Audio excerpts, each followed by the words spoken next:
bisa sampai ke Semarang. Itu contoh saja yang paling gampang bagaimana infrastruktur jauh lebih baik. Termasuk kemudian kita mencoba mengutilisasi dari infrastruktur yang sudah ada.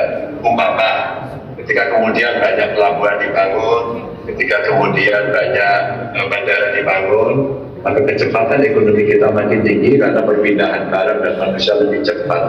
Maka kalau kita melihat posisi Indonesia hari ini adalah menuju pada ramalan itu.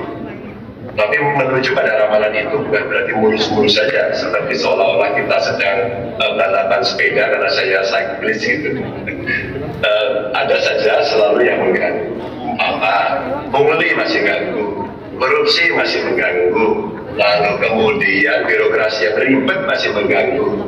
Ease of doing business terus berjalan dengan baik. Lalu ya kepastian hukum.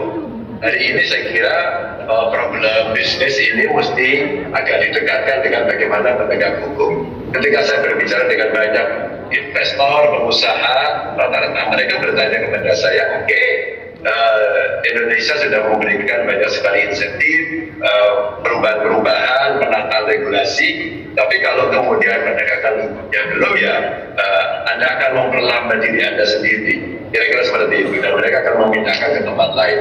Baru saja saya ngobrol dengan teman-teman dari Korea Selatan, terus kemudian kami berbicara dengan dubesnya juga, begitu ya.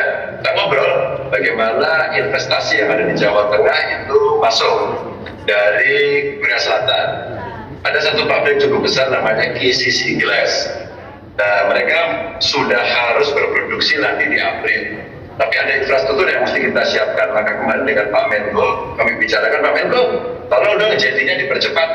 Tolong dong komitmen untuk pasokan gas yang dengan harga yang sudah ditetapkan sekitar 6 US dollar itu segera dieksekusi. Kalau tidak, komitmen kita kemudian tidak dilihat oleh para investor itu. Ini sebagai gambaran di awal, maka kita sudah menuju titik itu, tapi beberapa persoalan kan tidak ada, itu yang mesti dibereskan. Oke, berarti Kak, kalau melihat seperti itu memang kita sudah di mata Pak Ganjar sudah on the right track, tapi masih juga banyak hal yang perlu dibenahi dan dikoreksi. Salah satunya adalah tadi Pak Ganjar menyebut soal korupsi yang masih marak. Kebetulan kan kita kelihatannya agak turun Pak peringkat korupsinya. Di mata Pak Ganjar sendiri, apa yang harus dilakukan upaya extraordinary untuk kita bisa memperbaiki dan meningkatkan indeks kita menjadi lebih baik lagi Pak soal itu? Ya, kita butuh strong leader untuk memutuskan ini. Saya punya pengalaman sedikit, tapi karena kan saya ini kelas lokal ya, saya ini kelas di kampung di Jawa Tengah begitu. Jadi ketika kemudian saya running gubernur, kebetulan tagline saya ini ada di leher saya, ini sangat ID card saya ini. Itu kita bertanya kepada masyarakat pada problem yang sama. Pak Ganjar, problem kita adalah birokrasi yang berpilih-pilih dan kemudian korupsi. Lalu kita membuat tagline, bukan korupsi, bukan ngapusi. Tidak korupsi dan tidak menipu. Apa kemudian implementasinya? Ya harus dari pusat, harus dari paling tinggi ke atas. Siapa pemimpinnya? Siapa akan dalam Jawa Tengah? Ya saya. Kemudian beberapa kejadian harus kita lakukan sebuah tindakan yang tegas dan publik harus melihat itu. Tidak bisa dengannya statement. Maka saya minta maaf kepada kawan-kawan saya yang pada saat itu harus saya lakukan tindakan dan kami harus